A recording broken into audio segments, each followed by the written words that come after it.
Buenos días. Hoy corresponde la clase del curso de inmunología, ¿cierto? De la clase de inmunidad innata. Para los que no me conocen, mi nombre es Marcela Hermoso Ramírez, soy académico de la Facultad de Medicina, profesor titular, y estoy a cargo del laboratorio de inmunidad innata justamente, y trabajamos en aspectos de la respuesta inmune, condiciones fisiológicas y fisiopatológicas. Entonces, vamos a partir con la clase de hoy, en la cual mm, la respuesta inmune, como ustedes habrán visto en las clases introductorias, es un proceso importantísimo para poder restablecer la homeostasis en los tejidos. Básicamente, si estamos expuestos a un antígeno que puede provenir de un patógeno, nuestro sistema inmune es capaz de reconocer lo que no es propio. Por eso está acá dice lo no propio. Y en estos casos de un proceso de una infección, por ejemplo, la activación de esta respuesta inmune promueve la eliminación eh, de este patógeno o trata de restablecer la homeostasis. Viendo a nivel evolutivo, la respuesta inmune es una de las ramas de la respuesta inmune, ¿cierto? ¿Se acuerdan ustedes que están la respuesta inmune innata y la adaptativa? La respuesta inmune innata es muy ancestral. Fíjense en este diagrama de la eh, escala evolutiva, ¿cierto? Que nematos, o sea, gusanos, anélidos, moluscos, o erizos, urocordados, ¿cierto? Existe componentes de la respuesta inmune innata, pero no de la respuesta adaptativa. A partir de especies y anfibios vemos que hay algunos componentes de la respuesta inmune adaptativa como receptores de tipo de células T. Entonces, esto nos demuestra que esta respuesta es tan ancestral que tiene es una respuesta tan conservada que debe ser muy importante, ¿cierto? Y vamos a describir y discutir conceptos que van a demostrar esta importancia. De hecho, eh,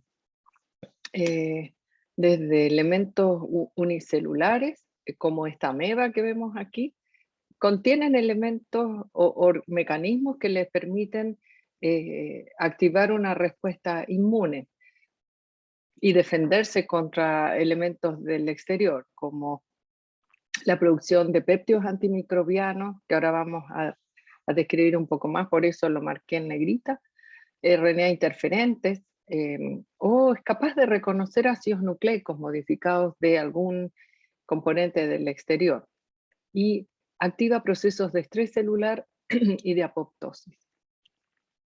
Si vemos con detalle estos péptidos antimicrobianos, perdón, uno de ellos son las defensinas. Hay varias familias de péptidos antimicrobianos que, como su nombre lo dice, tienen la capacidad eh, de propiedades antimicrobianas, bactericidas, pero también contra virus. Y las defensinas son un exponente bastante conservado. Fíjense aquí, no tenemos, tenemos algunos ejemplos de defensinas de plantas, de insectos y de mamíferos, como en el humano, del cual vemos que hay estructuralmente, la estructura secundaria y terciaria se parecen bastante y tienen funciones equivalentes. De hecho, organismos multicelulares también tienen los elementos que veíamos recién, como también es capaz de reconocer,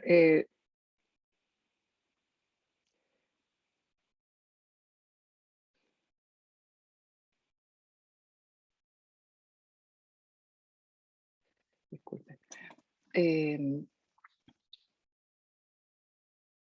tienen otros mecanismos para poder responder frente a lo propio que está alterado. Y en este sentido están las células extras, las células senescentes, o algunas células que están dañadas, por ejemplo, posterior a una infección viral, que están dañadas por otras patologías, o quemaduras, o algún irritante, ¿cierto? O también es capaz de reconocer proteínas que están alteradas o mal plegadas. Por lo tanto, el sistema inmune está constantemente monitoreando a través de distintas células o mecanismos celulares para distinguir lo propio que está alterado. Si se fijan aquí, estamos frente a una respuesta estéril, digamos, no hay un patógeno involucrado. Y así todo el sistema inmune puede activar y promover, restablecer la homeostasis. Por lo tanto, la respuesta inmune innata no hace tantos años, podríamos decir entre 20 y 25 años, en la historia de la medicina y de la inmunología. Es muy poquito, es un hallazgo muy reciente. Vemos que alrededor del año 2000, podríamos decir, se rompe el dogma de que es una respuesta inespecífica, que solo involucra fagocitosis. Y efectivamente se demuestra que es una respuesta que contiene sensores o receptores que están presentes en el genoma de todos estos organismos, incluso de estos ancestrales, de los anélidos, ¿cierto? Y también permite reconocer componentes moleculares que están conservados, por ejemplo, en los patógenos, y permite discriminar, como veíamos, tanto lo propio como lo no propio, o lo propio que está alterado, podríamos hacerle hincapié aquí, de manera selectiva en la escala evolutiva, tiene una acción muy inmediata y vamos a ver cuáles son los efectores, y la respuesta está comandada por moléculas solubles y moléculas coestimuladoras, que también lo vamos a evaluar y estudiar en esta clase. Si hacemos una comparación entre la respuesta inmune innata, como vemos aquí elementos a la izquierda de esta plana, y la respuesta adaptativa, que la voy a mostrar en un momentito más, vemos que no solo en la respuesta inmune innata existen elementos celulares, sino también estructurales y físicos y químicos. Em, y como muestra aquí esta regla temporal, en cuestión de horas este proceso tiene participación en la respuesta inmune. Por lo tanto, en condiciones que estamos expuestos a un patógeno, las barreras mucosas o las barreras epiteliales que nos tienen contacto con el exterior, ya sea a nivel del tracto respiratorio, el tracto gastrointestinal, obviamente la piel, son barreras físicas o mecánicas que establecen una protección per se, y que su integridad es súper importante. Ustedes, más de uno de nosotros ha estado expuesto en algún momento de la vida a alguna quemadura, algún golpe, algún corte, ¿cierto? Y puede, esta alteración de la integridad, por ejemplo, de la piel puede provocar el acceso a algún patógeno y activar una respuesta inmune innata e inflamatoria, que muy sutilmente lo vamos a ver en esta clase, pero la que tienen a continuación van a ver con mucha profundidad en ese proceso. Entonces, a nivel de las barreras mecánicas vamos a ver que existen células especializadas que contribuyen a mantener esta barrera física, como en los territorios que nos exponen al exterior. Y existen también otras barreras químicas, como la producción de mucus, constituido por proteínas que se llaman mucinas, cambios de pH, por ejemplo, a nivel del tracto gastrointestinal o en la boca, parte del tracto gastrointestinal, y enzimas que vamos a ver la importancia que tienen en acciones bactericidas. Por ejemplo, esta lisozima, eh, son moléculas que están en la fase, digamos, son enzimas y que tienen propiedades bactericidas. Veíamos recién, ¿se acuerdan las defensinas? Que vamos a ver cómo funcionan y cómo favorecen o cumplen este papel bactericida. Las moléculas de complemento, ustedes van a tener en pocas clases más también en profundidad este sistema, pero vamos a describirlo bien brevemente. Los interferones, que hoy en día han tomado una relevancia, no solo hoy en día, sino hace mucho tiempo en relación a la respuesta, más que bactericida, antiviral, y factores que también son cruciales en restablecer y mantener una integridad y un fortalecimiento del sistema inmune, como es la flora intestinal. Vamos a ver que en el tracto gastrointestinal existe una flora que convive con nosotros, que mantiene, es importante para robustecer a la respuesta inmune, no solo innata, sino también adaptativa. Y las células efectoras son células muy activas que tienen capacidad fagocítica y citotóxica. Las fagocíticas, podríamos decir, están los macrófagos, neutrófilos y las células dendríticas. Y células citotóxicas, vale decir que tienen la propiedad de inducir la lisis de células infectadas o células tumorales también. Los linfocitos intraepiteliales, que a pesar de su nombre, que son los linfocitos, forman parte de la respuesta adaptativa, pero estos que se encuentran localizados en los epitelios tienen funciones inmediatas, son parte de la respuesta inmune innata y se ha demostrado que tienen propiedades citotóxicas. ¿Podrían dejar emitir? Hay una persona, a ver si la puedo. Ahí está.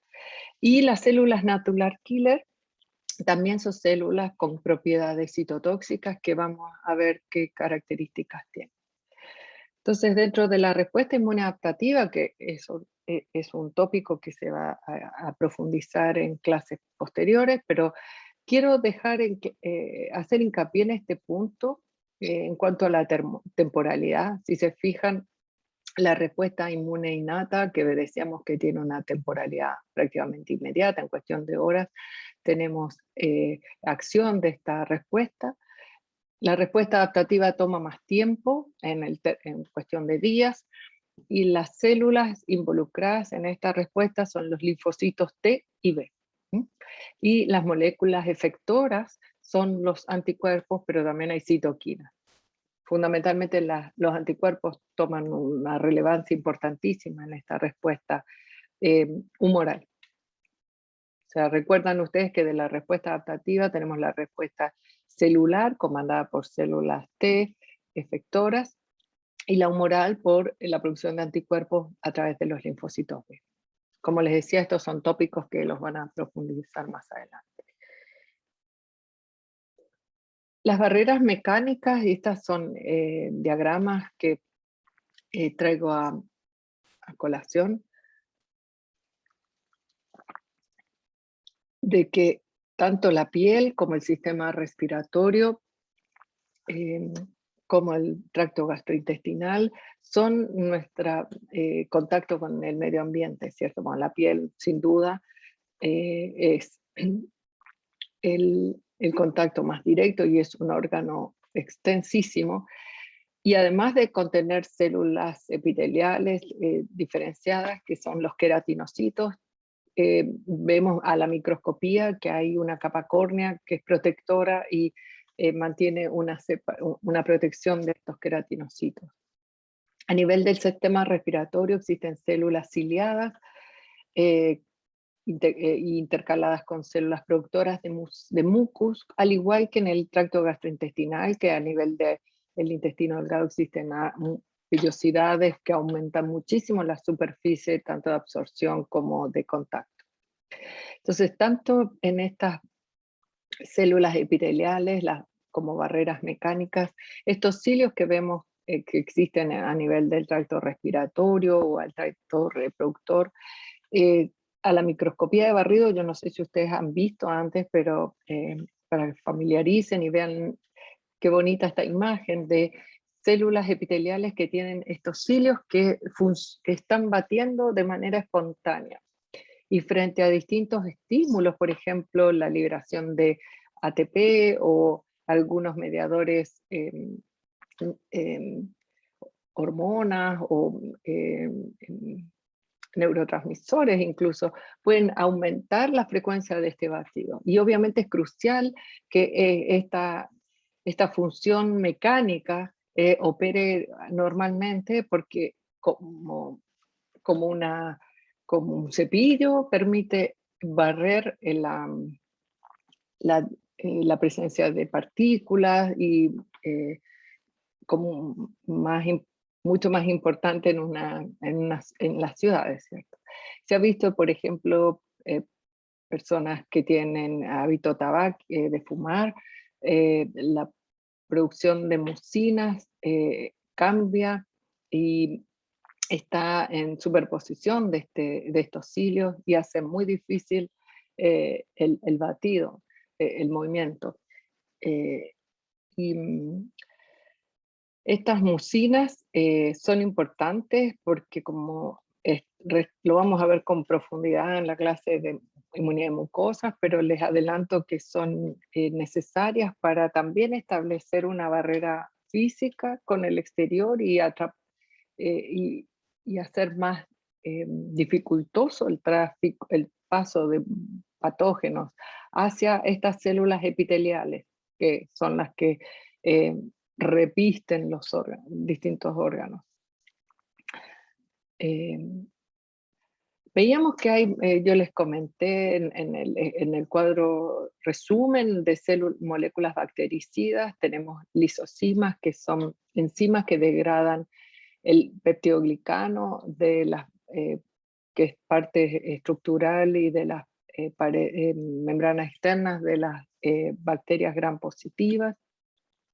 Ahora vamos a repasar, yo sé que ustedes tienen clases de biología celular y microbiología, pero vamos a repasar para que integremos este concepto. La lactoferrina también es producida a nivel de las mucosas y se ha visto que forma complejos y capta el hierro. Y el hierro es muy importante y es utilizado como un metabolito para energético y para funciones de muchas bacterias. Quelando o complejando este hierro, las bacterias van a estar deprivadas y va a ser muy difícil sobrevivir en ese medio que va a ser inhóspito. Los anticuerpos también, existen anticuerpos naturales que son moléculas de naturaleza IgM, están preformados y son importantísimos para captar antígenos. Antígenos son moléculas que son exógenas y que eh, estos complejos son rápidamente eliminados ya sea por células fagocíticas o a través de em, em, sistemas fisiológicos, por ejemplo, a nivel renal. Eh, otro tipo de moléculas que forman parte ya de la respuesta inmune adaptativa, pero es importante contemplarlas que sí tienen esta capacidad. O sea, a pesar de que estamos viendo la clase de inmunidad innata, pero es importante destacar como moléculas bactericidas que la inmunoglobulina A, que es una inmunoglobulina exclusiva de las mucosas, es importantísimo su producción y en la clase de inmunidad de mucosas vamos a ver condiciones en las cuales hay una deficiencia de estas inmunoglobulinas y realmente el impacto que tienen en la salud de los individuos, ¿cierto? Y además de bloquear antígenos o la adherencia de ciertos patógenos a los epitelios, también es capaz de neutralizar toxinas. Entonces esta es una visión general de las moléculas bactericidas que son importantísimas para la respuesta inmune. Entonces, en las lisosimas, ¿se acuerdan que es una de estas enzimas que hacíamos hincapié? Y aquí viéndolo un poco esquemático, vemos que esta lisosima es capaz de degradar moléculas que se encuentran en la capa externa de las bacterias gram positivas. Y aquí vemos que estas son los peptidoglicanos, ¿cierto?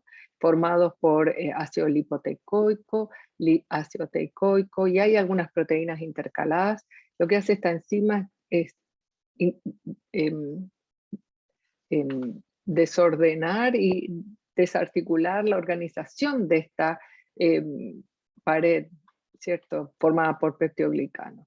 Y en el caso de las bacterias gram negativas, contienen otra capa que está formada por lipopolisacárido y el peptidoglicano está por debajo, ¿cierto? Hay un acceso más dificultoso por eso tiene una función estas lisocimas en relación a las bacterias gram positivas. Sí, Benjamín levantó la mano. Hola, buenos días, Sí, profesora, ¿qué buenos tal, días a Benjamín? todos, gente. Buen día. Yo quería preguntar, ¿a qué se refiere con gram positivo y gram negativo? Mm, gracias. Em, claro, yo di por hecho que ustedes tenían clases de microbiología o habían tenido alguna clase de microbiología. Las bacterias adquieren coloración dependiendo de una tinción que se llama la tinción de Gram. Entonces, si tiñen a la tinción de Gram, que es una tinción que se utiliza para la microscopía, y dado justamente por la presencia de estos peptidoglicanos, se denominan bacterias, es una forma de clasificar las bacterias. Por ejemplo, una clásica como la Escherichia coli son gram negativas, porque si te fijas tiene una estructura diferente y como este peptidoglicano está más interior, digamos, no va a hacer, dar esta tinción positiva. Es solo una clasificación bastante a nivel microbiológico, que cuando, por ejemplo, en una infección se trata de identificar qué patógeno es. Esta es una clasificación, una de las clasificaciones, pero también se ve si producen toxinas o otros componentes que puedan tener. Por ejemplo, estas bacterias podríamos ver el contenido de lipopolisacáridos, ¿sí?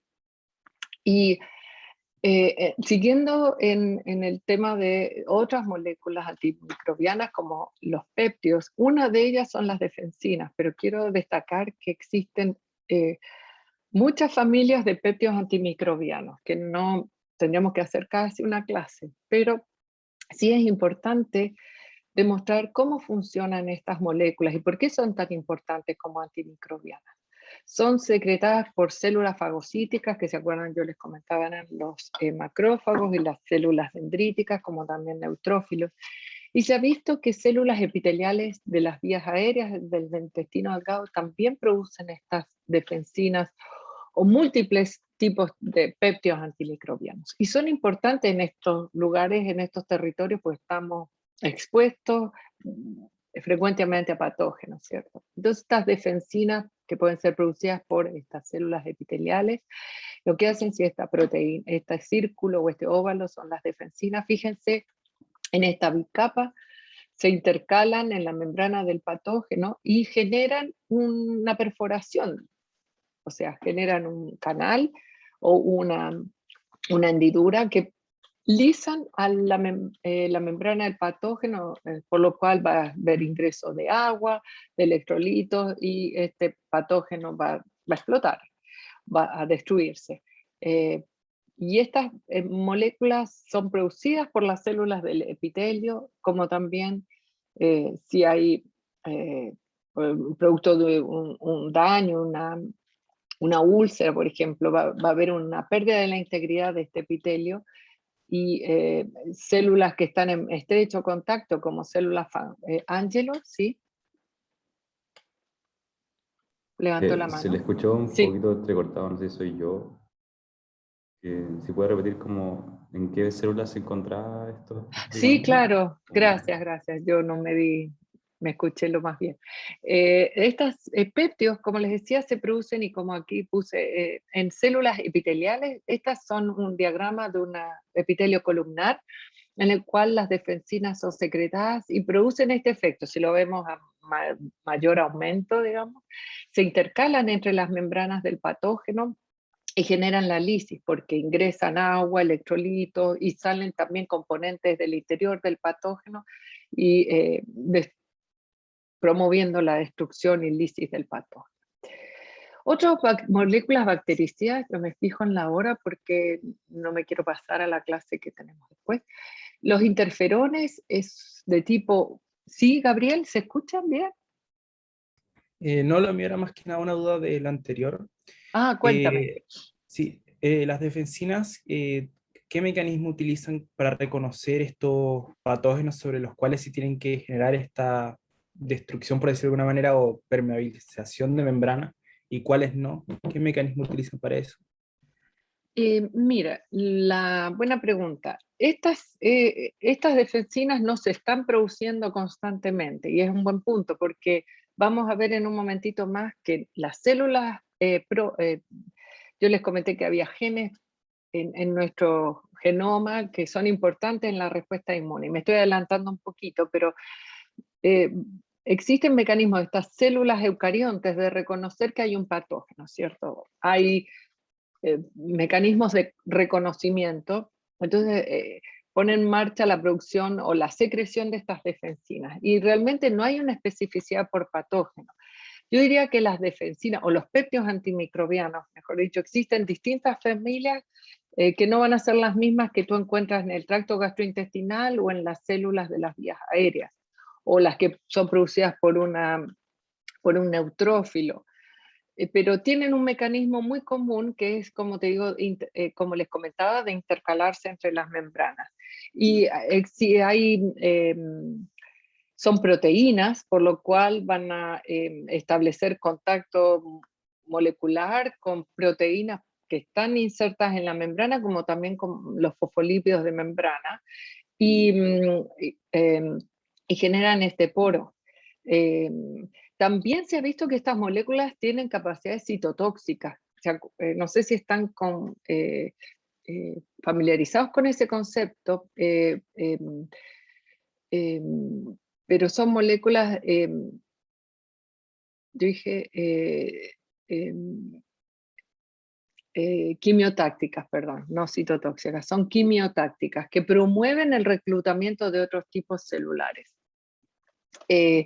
Entonces, en esta localización tan específica como son las mucosas, por un lado tienen dos funciones: reclutar células inflamatorias a través de la capacidad quimiotáctica, ¿sí?, de las defensinas, si son secretadas hacia el polo vasolateral de estas células, y si secretan otra o la misma defensina hacia el lumen, esto imagínense que es el lumen del intestino o el lumen de las vías aéreas, y existe un patógeno en la cercanía, van a generar, si lo vemos a mayor magnitud, esta alteración de la membrana del patógeno, promoviendo su destrucción.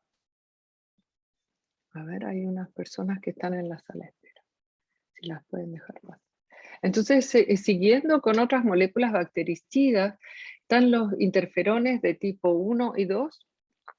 Los interferones de tipo 1, como el alfa y beta, perdón, es solo de tipo 1, y estas moléculas son importantes en mantener un estado antiviral. Esta imagen es una microscopía de fluorescencia, vamos a detenernos muy brevemente, en la cual los núcleos están teñidos con un colorante que se intercala entre el DNA, del cual se visualiza de color azul, y estas células han sido infectadas con un virus, la cual tienen un antígeno proteico, y a través de técnicas de microscopía podemos identificar este antígeno. Entonces, certificamos que estas son las dos células infectadas, pero no las otras, ¿sí? ¿Me siguen la idea? Las células vecinas están libres de este antígeno, lo cual es un indicador de que no están infectadas, ¿sí? Estas células infectadas van a producir estas moléculas, estos interferones, que se llaman alfa y beta, y generan un ambiente antiviral, mantienen un estado refractario de las células vecinas. Pues los virus tienen una capacidad increíble de propagarse, ¿cierto? Pero nuestro sistema inmune es capaz de producir estas moléculas solubles de manera rápida, identifica, reconoce algún componente del virus. Estas células que ven acá como más grises secretan este interferón, y va a generar un estado refractario en las células circundantes, que es lo que visualizamos en esta inmunofluorescencia. Solo esas células contienen el antígeno viral. Estas células lamentablemente van a la muerte porque el virus agota toda la maquinaria metabólica y de síntesis proteica para fabricar nuevas partículas. Sin embargo, no es capaz de integrarse o invadir otras células. Y esto es por distintos mecanismos que se ponen en marcha gracias al efecto de este interferón. Vamos a ver en un ratito cómo es que ocurre. Y para terminar, creo que esta era la última, otra molécula bactericida que como les decía, tienen una clase, son las moléculas de complemento. Existen varias vías y son moléculas producidas a nivel hepático. Son moléculas producidas muy rápidamente y liberadas a la circulación. Y son de naturaleza glicoproteica, que opsonizan, es un concepto que lo van a escuchar bastante en inmunología, en el curso, pero marcan como decoran, digamos, un patógeno para que pueda ser reconocido por otras células, por células fagocíticas, por ejemplo, como los macrófagos. Entonces estas moléculas del complemento reconocen moléculas bastante conservadas en la superficie del patógeno, se adhieren a la superficie, lo opsonizan, esa es la definición, y esta opsonización permite que células fagocíticas puedan rápidamente eliminar o fagocitar este patógeno. Entonces tienen, y eso van a estudiarlo en una clase, creo que la próxima semana. Y veíamos que otro factor biológico es la microbiota intestinal. Y nuestro organismo, tanto en la piel como en las vías aéreas, y genitourinario, pero en el tracto gastrointestinal como ejemplo, tiene una diversidad de bacterias enorme y en cantidad, y si se fijan ya en el ileum y el colon, el número de bacterias aumenta muchísimo y la diversidad. Y esta microbiota es súper importante para mantener la homeostasis de los tejidos, evitar el acceso de bacterias patogénicas, y vamos a ver con más detalle en la clase de inmunidad de las mucosas, pero sí es importante tenerlo como el concepto de que esta microbiota es parte de nuestro sistema inmune innato y es súper importante para que este ecosistema tan complejo, que no son solo bacterias, sino también hay virus, hay hongos que forman parte de esta microbiota, esté en equilibrio y en una composición adecuada para nos protege también de infecciones patogénicas.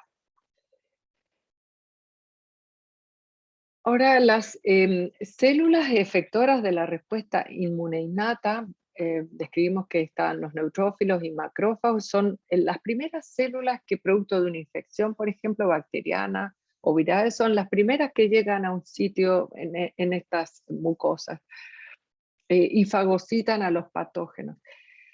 Y ustedes creo que en biología tal vez celular vieron con algún ejemplo, ¿cierto?, de que estas células son importantes en la fagocitosis y requieren ciertas moléculas en la membrana plasmática. Si este es un macrófago, ¿cierto?, esta es la membrana plasmática, vemos que existen moléculas que están presentes en la superficie. Se llaman algunos receptores Scavenger y receptores de manosa, que este receptor en particular, si ven, reconoce un residuo de manosa del azúcar en algunos patógenos que tengan este residuo, algunos, por ejemplo, las cándidas o algunas bacterias que puedan tener este elemento molecular en su pared externa. Cuando estas moléculas reconocen al patógeno, entonces otras moléculas de adhesión como integrinas, por ejemplo, favorecen y hay una multiplicidad de proteínas que forman este envaginamiento de la vaginación de la membrana plasmática, generando un fagosoma, o sea, queda como parte de la membrana plasmática, forma esta estructura que ahora está al interior de la célula. Y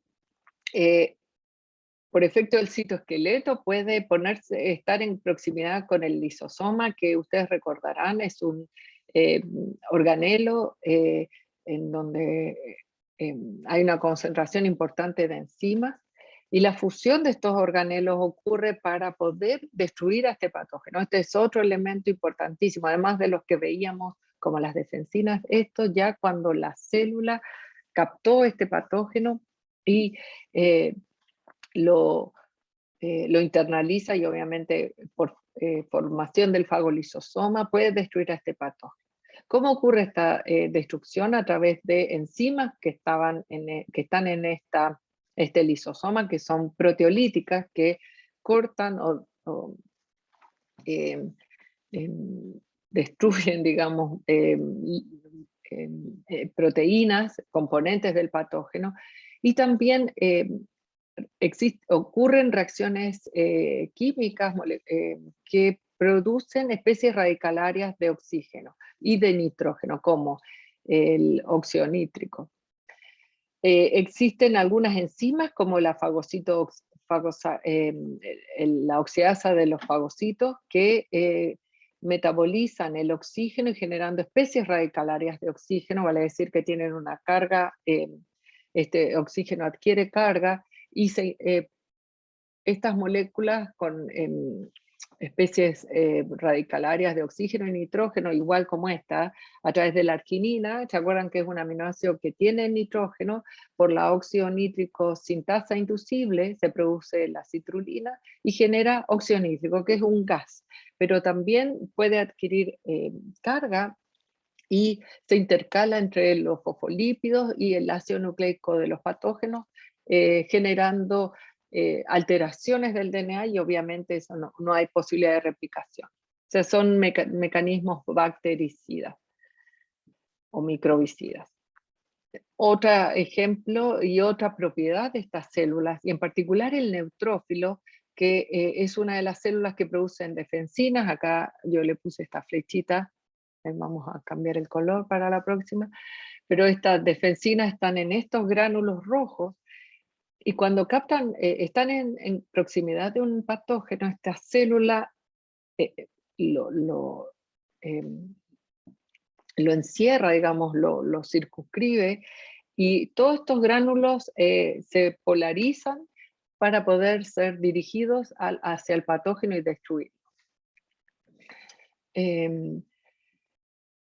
Además de estas defensinas, y este es un ejemplo y un esquema que lo tomé para demostrarles que además de estos gránulos de defensina, fíjense la diversidad de gránulos que tienen estos neutrófilos, como la elastasa, que también es otra molécula que destruye proteínas, la mieloperoxidasa, que genera estas especies radicalarias de agua oxigenada.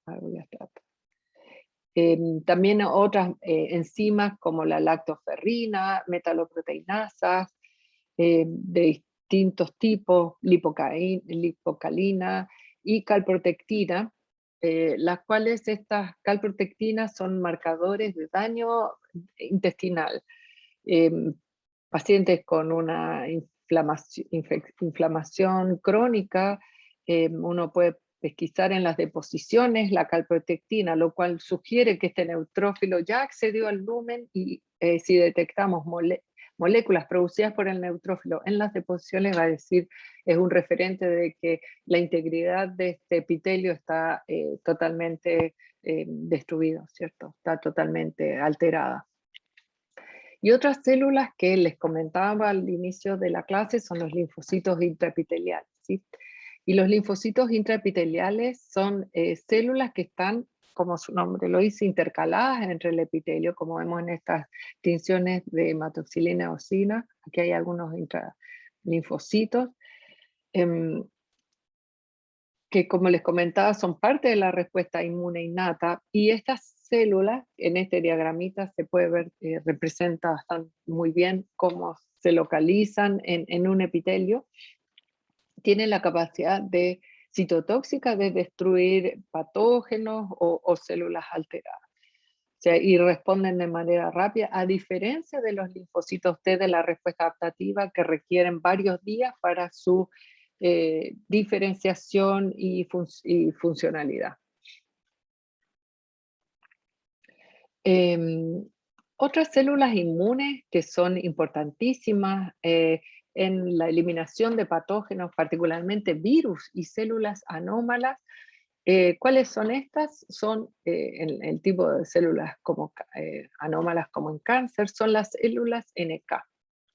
Y las células NK producen la lisis, son células citotóxicas que destruyen a través de proteínas que tienen esta particularidad de generar daño en la pared, en la membrana de estas células cancerígenas o células infectadas por virus y promover la apoptosis de esa célula blanco. Vamos a ver si me deja, quiero mostrarles rápidamente lo voy a poner acá, aquí, acá. Ay, esperen, ay, a ver si me resulta, que el otro día, acá está. Vamos a compartir, es un minuto, pero vale la pena para que veamos cómo estas células, se fijan, estas.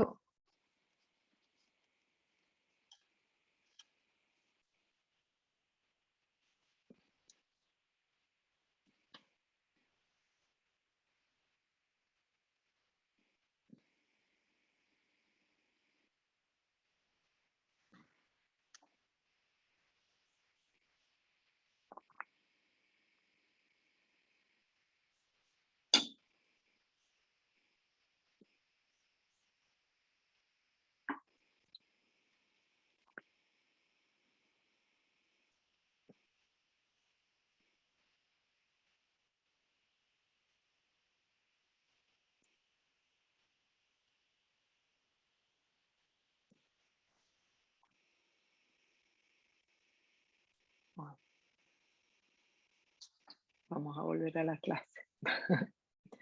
Ay, a ver cómo vuelvo acá. No me dejó. Dame un minutito. Espérense un minuto, dame un minutito que acá tengo. Gabriel, ¿tienes una pregunta mientras vuelvo a compartir? Que no sé Sí, si era muy relevante, pero en el video, en la primera parte, había una parte de la célula que estaba como sí, marcada en rojo. ¿Eso era exacto. importante? Esos son los gránulos, eso. Yo las dejé primero que vieran. Les voy a mostrar otro que se ve a lo mejor. A ver, espérense un minutito. Este dura 1 minuto y medio, pero vale la pena porque a veces visualmente nos queda súper claro, ¿cierto? Entonces, vamos a ver este.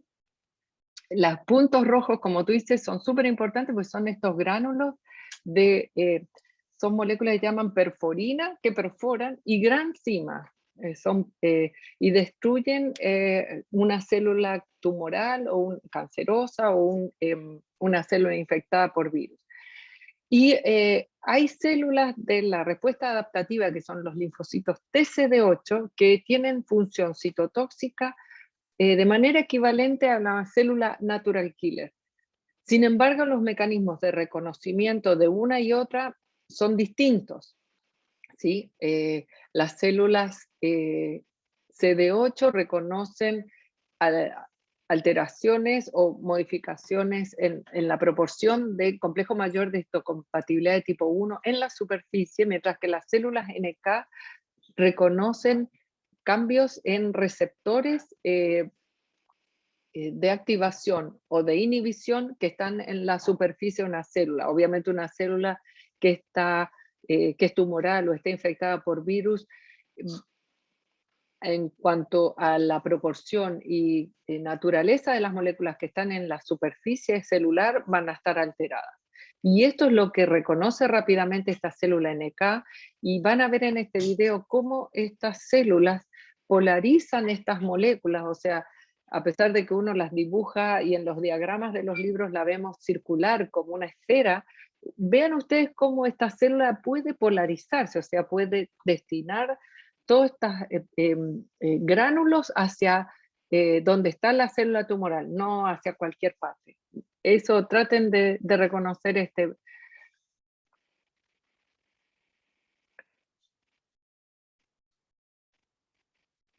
Las verdes son las células NK.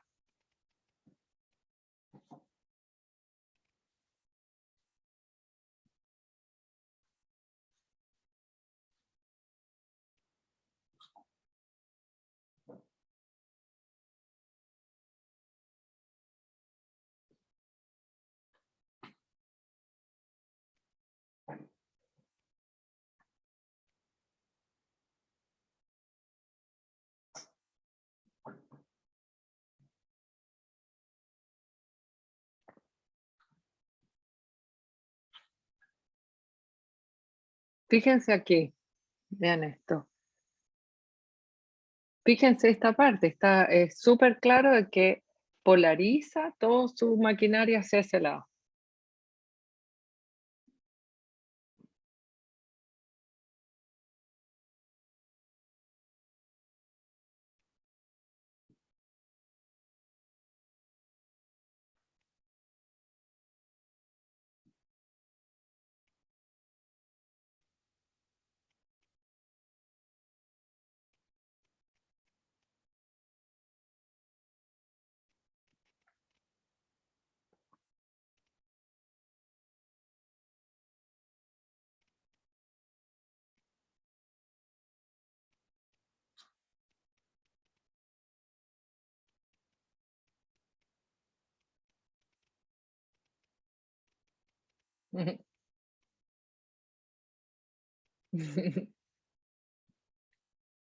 Bueno, yo se los mando esto al curso.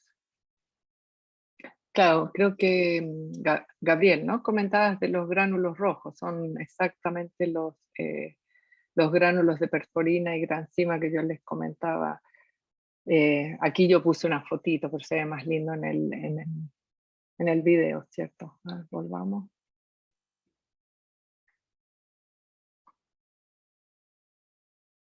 Unos segundos que está cargando el...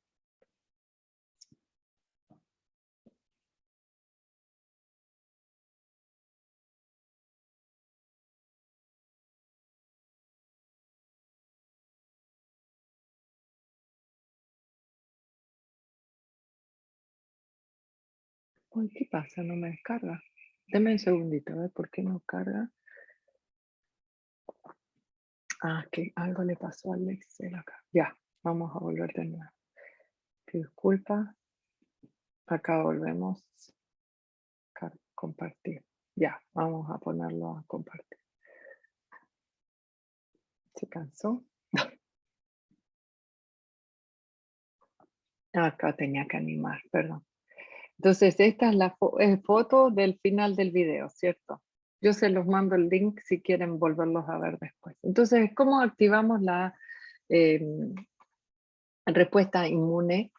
A tiempo cero, en este gráfico que muestra el número de bacterias viables, en el función del tiempo, yo ya les presenté entonces casi todas las células de la respuesta inmune. Aquí tenemos los neutrófilos, los macrófagos, las células NK que veíamos recién. Son más específicas para las infecciones virales y detección de células cancerígenas. Si a tiempo cero vemos estamos frente a una infección, fíjense lo que ocurre, el número de bacterias aumenta en el tiempo, en los primeros días de la infección, llegando a un máximo, ¿cierto? Un plató no obstante, si algunos factores solubles de la respuesta inmune innata o celulares, como células NK, son eliminadas o hay una condición fisiopatológica, que hay una deficiencia en la producción de algunos factores solubles, como ciertas citoquinas, fíjense lo que ocurre, con el número de bacterias. Aumenta exponencialmente, ¿cierto? Se pierde este control. Y este control es comandado por esta respuesta inmune innata. La respuesta adaptativa, que es más tardía, comandada por células T y B, es la encargada de erradicar la infección. Sin embargo, si estamos enfrente a una situación en la cual hay una depresión de células T o B, ocurre también una pérdida de este control y el número de bacterias aumenta, o sea, una deficiencia en células T ¿Qué nos demuestra este gráfico? Que ambas respuestas son necesarias para controlar y erradicar una infección. No es que una u otra son excluyentes, ¿sí? Entonces, pero en cuanto a la temporalidad, esta es la que pone el freno inicial. Y en relación a la respuesta inmune innata, que veíamos que no hace muchos años que se empezó a estudiar con más profundidad, hace justo 10 años, 3 investigadores de distintos países, de Estados Unidos, de Canadá y de Francia, recibieron el Premio Nobel de Fisiología o de Medicina por demostrar la importancia de esta respuesta inmune en la respuesta inmune innata en el control de las infecciones y también de la respuesta antitumoral. Y este Premio Nobel de Medicina demostró que nuestro organismo puede reconocer patógenos de manera rápida, no tiene memoria y controla la infección. Existen células o elementos que permiten la activación de la respuesta adaptativa. Entonces, en particular, estos investigadores, junto con otros laboratorios, ¿cierto? Pero ellos integraron todos estos conceptos, vieron que existen receptores que reconocen patógenos, ¿sí? Por eso se llaman PRRs, Pathogen Recognition Receptors. Una de esas familias, porque hay varias familias de receptores, los que veíamos en la fagocitosis, ¿se acuerdan ustedes que había unos receptores scavenger y los de Manosa? Son también receptores PRR, pero reconocen algunos componentes de los patógenos. Estos TLR, que se llaman así porque es Toll-like receptors, reconocen componentes de la superficie de los microorganismos. Por ejemplo, el ácido lipoteicoico o el peptidoglicano, que veíamos que la lisozima destruye, o los lipopolisacáridos LPS de las bacterias gram negativas. Estos receptores, y si esta es la membrana plasmática de una célula dendrítica o un macrófago, voy a poner un puntero, reconocen estos componentes de los patógenos y direccionan y activan la respuesta adaptativa en cuanto a los linfocitos T. Entonces, esta célula de la respuesta inmune innata es crucial en la activación de los linfocitos T, parte de la respuesta adaptativa. O sea, esta célula dendrítica, que está en este diagrama con más detalle, reconoce a través de esos PRR, receptores de reconocimiento, componentes de los patógenos, que de ahora los vamos a llamar PAMPs, porque son patrones moleculares asociados a patógenos, o Pathogen Associated Molecular Patterns, que están en los virus, algunos en los virus, otros en bacterias, hongos, etc. Estos receptores, muchos de ellos están en la membrana, no exclusivamente, ahora vamos a ver por qué, y activan vías intracelulares que conducen a la producción de mediadores solubles, ¿se acuerdan de la respuesta inmune innata? Como citoquinas y quimioquinas, que favorecen la atracción o el reclutamiento de otras células inflamatorias, tienen propiedades quimiotácticas, y también algunos de estos genes que se producen como consecuencia, pueden ser también las defensinas, que comentaban hace un ratito, creo que Gabriel, o también moléculas coestimuladoras, que son moléculas que ayudan en la presentación antigénica que veíamos, que esta célula dendrítica es una célula que capta o reconoce un patógeno y lo procesa y lo presenta en el linfonodo más cercano. ¿A quién? A un linfocito T para activar esta respuesta adaptativa. Estos mecanismos de procesamiento del patógeno y cómo más que nada lo presenta en el contexto del complejo mayor de histocompatibilidad lo van a ver en clases sucesivas. Pero esto es para integrar cómo la respuesta innata activa la adaptativa a través de esta célula que es la dendrítica. Hay otras células presentadoras de antígenos profesionales que también son los macrófagos o las células B, y se llama así porque tienen el complejo mayor MHC de tipo 2. Yo acá dibujé que es un puentecito entre las dos respuestas, ¿sí? Estos patrones moleculares asociados a patógenos y también existen, hoy en día se identifican los patrones moleculares asociados a comensales, o aquí los identifico como CAMPs, son moléculas que están en componentes de la microbiota, en el caso de los CAMPs, o los PAMPs de bacterias que son patogénicas. Tanto las bacterias de la microbiota como alguna bacteria patogénica contienen lipopolisacáridos, pero las endotoxinas están presentes en bacterias que ya son patogénicas, como bacterias diarrogénicas, bacterias Escherichia coli diarrogénicas. Otros PAMPs son los que discutíamos hace un rato, los peptidoglicanos, las flagelinas de algunas bacterias, como la salmonela.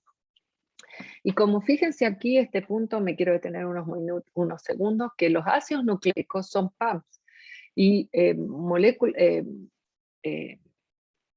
componentes como virus, tanto de animales o plantas, tienen ácidos nucleicos en su genoma, ácidos nucleicos de cadena simple o doble cadena, que son PAMPs también, o sea, patrones moleculares reconocidos por la respuesta inmune innata, por estos receptores. Y también existen algunos virus de ADN que pueden ser identificados a través de estos PAMPs.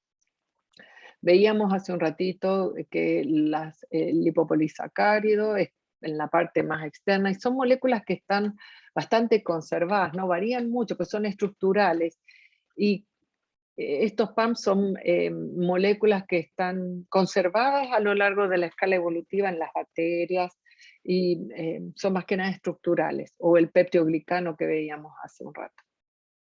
Entonces, estas son diagramas de cómo el LPS se conforma, tiene un lípido A y una estructura de oligosacáridos, que varía de una bacteria a otra. Los LPS no son estándar entre todas las bacterias, ¿sí? Ese es un punto importante. Entonces puede haber diversidad de reconocimiento de una bacteria a otra. También existe un concepto que se va a profundizar también, pero es importante que hablábamos de lo propio alterado, y quiero presentarles el concepto de alarminas o Danger Associated Molecular Patterns, o sea, patrones moleculares propios, pero que están alterados productos, por ejemplo, de una necrosis. Hay liberación de proteínas que están formando complejos con el DNA, el DNA a nivel del núcleo. O sea, hay destrucción por necrosis de una célula, y puede haber liberación de muchas proteínas como S100, HMGB1. Estos son ejemplos, proteínas de shock térmico, que pueden activar la respuesta inmune innata de manera estéril. Otras son las defensinas, pueden ser también reconocidas, las galectinas, y el ácido úrico, que es como un metabolito de las purinas, perdón, puede también activar la inflamación en algunas condiciones fisiopatológicas, como en la gota, ¿cierto? Que hay concentración en algunas articulaciones del ácido úrico. ¿Qué características tienen ahora los receptores que reconocen tanto los PAMPs como los DAMPs? Son estos receptores que están en la línea germinal, o sea, no hay arreglos de estos receptores, como van a ver después en los receptores T, de las células T y de las células B. También están en nosotros, en las células del hospedero mamífero antes del encuentro con el patógeno. Estos PRR, muchos de ellos están en estos organismos más ancestrales, tienen una diversidad mayor que los mamíferos de PRR, por ejemplo estos TLRs. No existe una diversidad limitada, y no son clonales, son iguales en todas las células. Hago esta salvedad porque los receptores T, a lo largo de nuestra vida acumulamos clones de linfocitos T específicos para un antígeno. En caso de estos receptores, no son idénticos en un macrófago o en un hepatocito. Si los TLR número 1, por ejemplo, va a estar expresado en un macrófago y en un hepatocito, y va a ser exactamente el mismo TLR. Y puede Y estos son los elementos moleculares del hospedero que permiten esta discriminación que yo les hacía hincapié desde el comienzo de la clase. Lo propio de lo no propio, lo patogénico de lo no patogénico. Y estos son ejemplos de algunos de los receptores. En la fagocitosis, los receptores Scavenger y los receptores de manosa son súper importantes. Hablábamos de los toll-like receptors, ¿cierto? Y me quedó la foto acá. Y estos receptores tienen especificidad que son compartidas por los tipos de microbios, por ejemplo. El mismo PRR va a reconocer el EPS de Escherichia coli, de Salmonella y de distintas bacterias que tengan el EPS en la superficie. Incluso algunos de estos receptores, si son LPS atípicos, hay algunos LPS que tienen unas cadenas de oligosacáridos muy ramificados, puede que sean reconocidos por otros TLR, pero en líneas generales el LPS es reconocido por un mismo TLR, aunque sea como esquematiza estos diagramas de diferentes patógenos, ¿sí? No obstante, estos patógenos van a activar, pueden a través de este otro que yo estoy marcando acá, ¿se fijan ustedes? Que tiene otra forma, es otro PAM, puede activar otro receptor. Entonces, la sumatoria de estas respuestas puede ser distinta de una bacteria a otra. Pero si vemos en particular un PAM, esperaríamos el mismo tipo de respuesta, ¿sí? Aquí hay algunos, en este diagrama, algunos ejemplos de PAMs, de DAMs, que son estas alarminas o moléculas asociadas a daño, y PRR celulares. Algunos PRR están anclados anclados quiere decir que están insertos en la membrana plasmática, como estos toll-like receptors, que ven que tienen un dominio de transmembrana, quiere decir que son receptores de tipo 1, forman dímeros, algunos homo o heterodímeros. Si tienen alguna consulta, por favor, me avisen. Y están en muchos tipos celulares, no solo el sistema inmune innato, sino también células del sistema adaptativo, como las células de los linfocitos B, y células que no son ni linfoides ni mieloides, por ejemplo, células epiteliales. En mamíferos hoy en día se han identificado hasta 11 TLRs y reconocen moléculas bacterianas, virales, ácidos nucleicos y también moléculas propias alteradas. Existen receptores NOD que son receptores solubles en el citosol y que pueden también reconocer, en este caso, cristales de urato de calcio, que es acumulación de en condiciones de dietas que no son muy equilibradas, digamos. Los receptores RIC, que también son receptores solubles, ven que aquí no hay ninguna dibujo de membrana, son también citosólicos o citoplasmáticos y reconocen RNA viral. Existen otros que reconocen manosas, que están presentes en la superficie de algunos patógenos, o fructosa, los receptores Scavenger que pueden reconocer diacilgliceroles, y hay otros también estos receptores de formil que pueden reconocer péptidos que tienen algunas modificaciones. O sea, ven que hay una diversidad. Pero estos receptores, los TLR, que son bastante, muy estudiados, tienen un dominio al interior del intracelular que permite estas vías de señalización. Se ha visto que algunos de estos forman colaboraciones, digamos, con TLR u otros receptores. Sí, Gabriel. Profesor, estos receptores, bueno, Sí. primero, ¿se encuentran en todos los tejidos? Y la Buena otra es si tienen, o sea, dependiendo del tipo de receptor, ¿tiene alguna distribución diferencial dentro de algún tipo de células del sistema inmune o en zonas del cuerpo? Muy buena pregunta. Mira, en realidad como vemos en esta de la distribución, son bastante ubicuos, quiere decir que están en muchas células y tejidos. Y se ha visto hoy en día que, como en el año 2000, 1999, estos receptores básicamente estaban en las células del sistema inmune innato, macrófagos, dendríticas, pero profundizando y con mejores herramientas para identificarlos, se vio que estos receptores también están en células no inmunes o del sistema inmune adaptativo, que hace mucho más compleja las respuestas o la regulación de estas células, ¿cierto? Una célula, un linfocito B y un linfocito T de la respuesta adaptativa expresan estos receptores también. Entonces es más compleja la integración de las funciones y también pueden encontrarse en hepatocitos, en endotelio, en células endoteliales, la verdad, prácticamente en todas las células nucleadas existen estos receptores. Y los receptores son más específicos, están más como en las células del epitelio intestinal, se han identificado y asociado con patología, o sea, polimorfismo, están asociados a enfermedades como enfermedad de Crohn y la gravedad de esas enfermedades. Casi todos están en fagosomas, ¿vale? Fagocitos que son los macrófagos. Prácticamente podríamos decir que todos estos receptores están en los macrófagos. ¿Sí, Francisco? Hola, profe. Hola. A mí me queda una duda con el dominio intracelular de los Sí. TLR.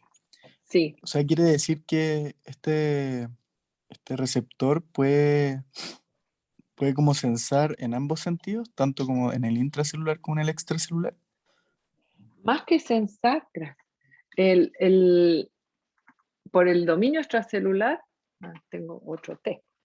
O sea, reconocer. Puede Yo creo que la palabra, reconocer, exacto. Sí. Y el intracelular activa a ver si teníamos un esquemita de la célula dendrítica, pero vamos para adelante. Acá hay otros ejemplos y esto es cómo funcionan estos receptores. ¿Te acuerdas que se fijaron que tiene como una forma de herradura, ¿no? El dominio extracelular, que esta es la membrana plasmática, esto azul, y el dominio extracelular son dos herraduras que están como, si me ven mis manos, así. Y en esta región, entre de las dos herraduras, o entre las dos manos, aquí se posiciona el ligando. A veces, generalmente, se hacen estudios de cristalografía, de ver un cristal de la proteína y qué forma tiene. Y no hace mucho se vio que tiene esta formita como de herradura. Y forman dímeros, homodímeros o heterodímeros. Y siguiendo tu pregunta, Francisco, ¿sí? Este dominio intracelular lo que hace es traducir la señal que reconoció en el exterior. Por ejemplo, este receptor que llama TLR5 reconoce la flagelina de la salmonela. Entonces, activa estos dominios, se acercan más del intracelular que se llaman TIR, se llama dominio intracelular Toll Interleukin Receptor Domain, porque el receptor interleuquina 1 también tiene un dominio parecido o muy homólogo, y recluta una molécula andamio o adaptadora, que es esta verde, MID88. La idea de esta molécula es que muchos receptores tienen actividad de proteínas quinasas, pero los TLR algunos tienen, pero no todos. Entonces requieren que esta molécula acerque a estas quinasas que se llaman IRAC. La K quiere decir que es una quinasa. Las quinasas se acuerdan que fosforilan otras proteínas. Entonces esta quinasa fosforilan factores de transcripción.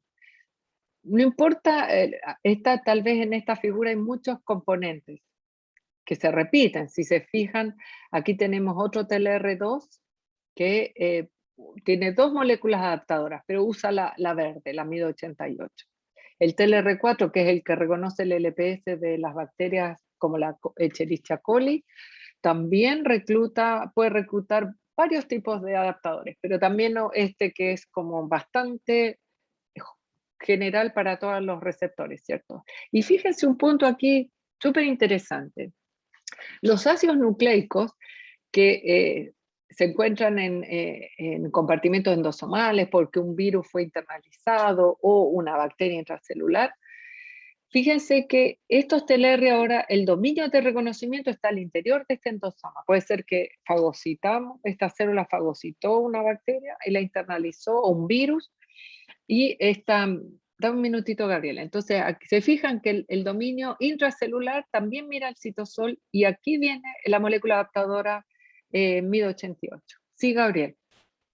Profesora, entonces este dominio intracelular lo que hace es desencadenar como esta maquinaria intracelular, como esta conexión Ujú. entre lo que reconoce externamente y activa adentro.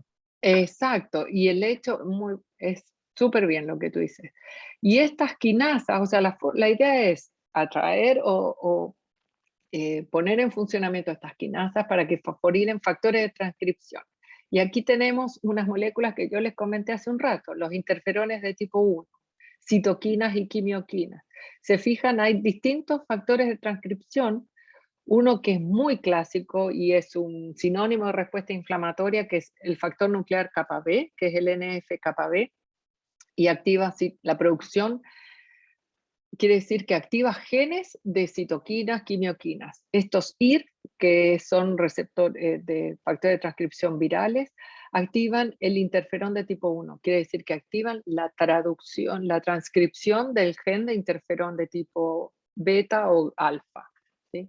Para activar estas células, y si es un virus, ¿se acuerdan? Que genere este ambiente refractario al virus para que no se propague a todo el tejido.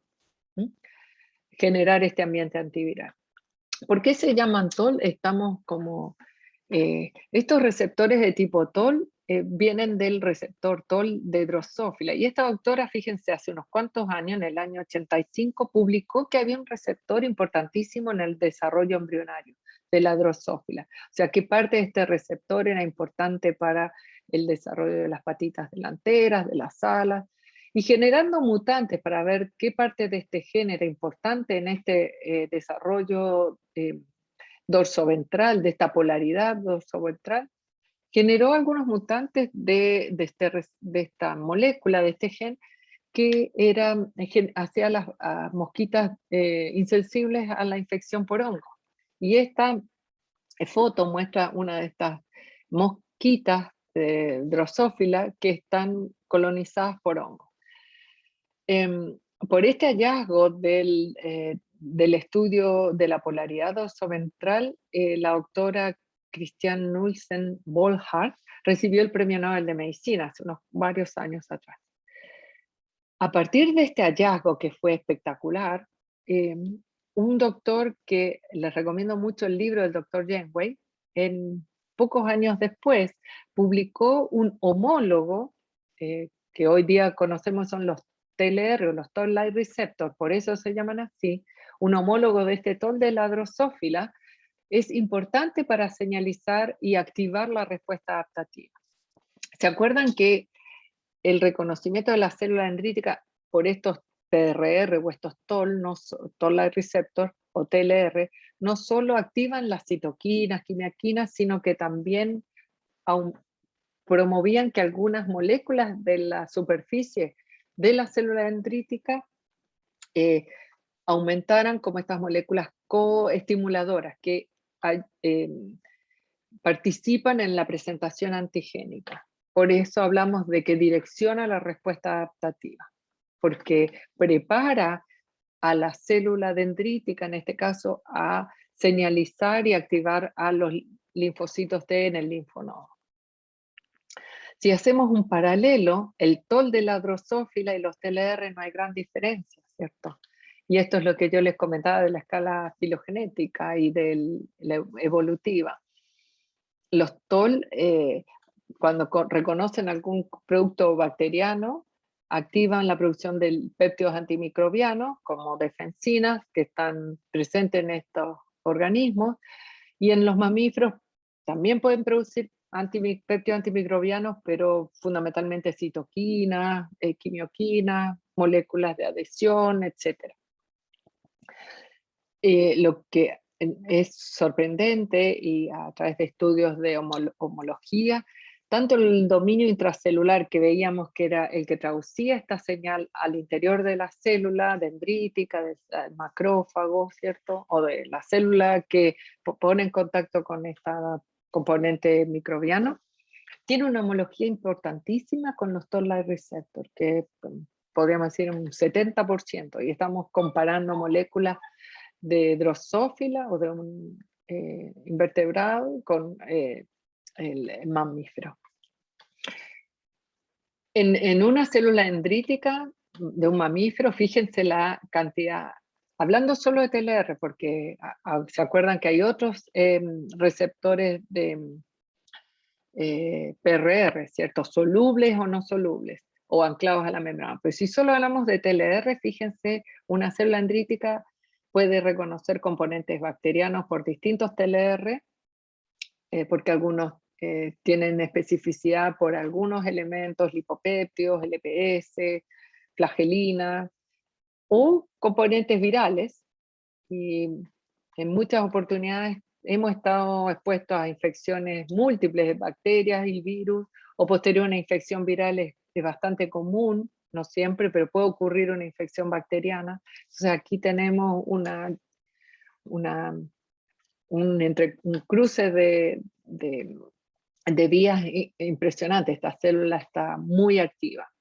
Y una célula dendrítica, van a verla con mayor detalle en las clases de procesamiento antigénico, pero algo que quiero dejar de hincapié, que una célula inactiva, o sea, inmadura, cuando todavía no se encontró con un patógeno, contiene en su superficie muchos toll-like receptors, una gran cantidad, y su capacidad de fagocitosis es muy alta, pero su capacidad de presentar antígenos, identificada por la cantidad de MHC en la superficie o moléculas coactivadoras que se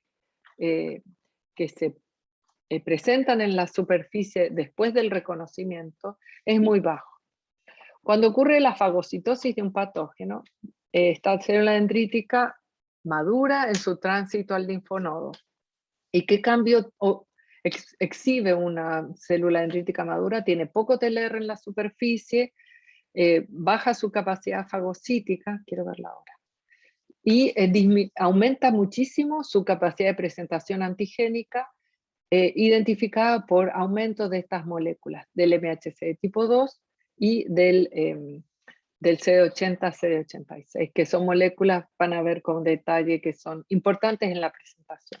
Pero quiero que vean este juego entre balances, es prácticamente indirecta la proporción de TLR y estas moléculas. Sí, Francisco.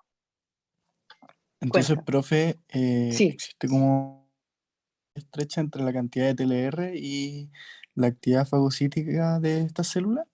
Exactamente, tú lo has dicho. Y como otros receptores PRR son importantes en la fagocitosis. Entonces, una célula que está cerca de por ejemplo, una infección intestinal, estas células están a todo súper activas, fagocitando patógenos, tratando de evitar de que una bacteria llegue a un tejido más residente, o sea, al cerebro, a la circulación, porque eso es muy difícil de controlar, ¿cierto? En un estado de sepsis. Hay entonces, fagocitan este patógeno, transitan al linfonodo más cercano y se vuelven células maduras con capacidad de presentadora de antígeno. En el sistema nervioso también tenemos TLR, como muestra esta imagen, que en la microglia existen TLR que pueden reconocer componentes exógenos y endógenos, como veíamos que hay moléculas alteradas, ácidos grasos podrían también activar a los TLR. Y producen estas células citoquinas que van a tener impacto en neuronas sensoriales. Yo creo que vamos a dejar acá porque ustedes tienen clases de respuesta inflamatoria, y yo creo que esto va a ser importante, cómo los TLR colaboran con la eliminación de patógenos y curación de heridas en la parte de la respuesta inflamatoria. Dejemos un par de minutos si tienen alguna pregunta. Pues la doctora Fabiola Osorio van a tener clase de inflamación, así que van a ver bastante de cómo es importante la producción, esta colaboración y qué es la respuesta inflamatoria. Sí, Gabriel. Profesora, ¿por qué se le da tanta relevancia a estos TLR dentro de todos los tipos que puede haber de PRR? ¿Cuál sería como esa cosa que hace que sean como importantes fundamentalmente? Gracias por la pregunta. Sí, algo que se sabe que hay un receptor que se llama CD40, CD14, perdón, y es un receptor scavenger, que está solo inserto en la membrana, y el CD14 es un marcador de fenotipo de un monocito circulante, de los monocitos. Y no había claridad cómo se asociaba el CD14 con el LPS, pero no se entendía cómo es que esta molécula, que no tenía un dominio intracelular, porque está anclado en la membrana, era capaz de reconocer al LPS. Y una vez que y el reconocimiento o la identificación de estos TLR demostró que se pueden formar asociaciones de receptores que están anclados en la membrana. De hecho, el CD14 con el TLR4, que es uno de los TLR, forman un heterocomplejo que favorecen, junto con otras proteínas, el reconocimiento del LPS y la activación de esta señalización. Y es importante por el hecho de que tienen estos dominios intracelulares. Y tienen una relevancia importante porque hoy en día se ha visto de que variantes polimórficas, ¿sí? Variantes genéticas de estos receptores se han asociado con algunos procesos de cáncer, enfermedades inflamatorias, artritis, sepsis,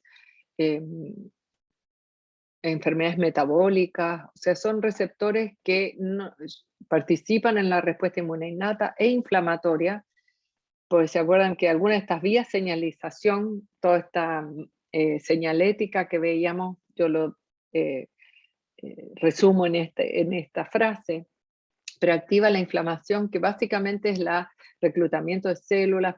Estas citoquinas y quimioquinas atraen células, aumentan la permeabilidad de los tejidos, de tal manera que existe una eliminación de estos patógenos.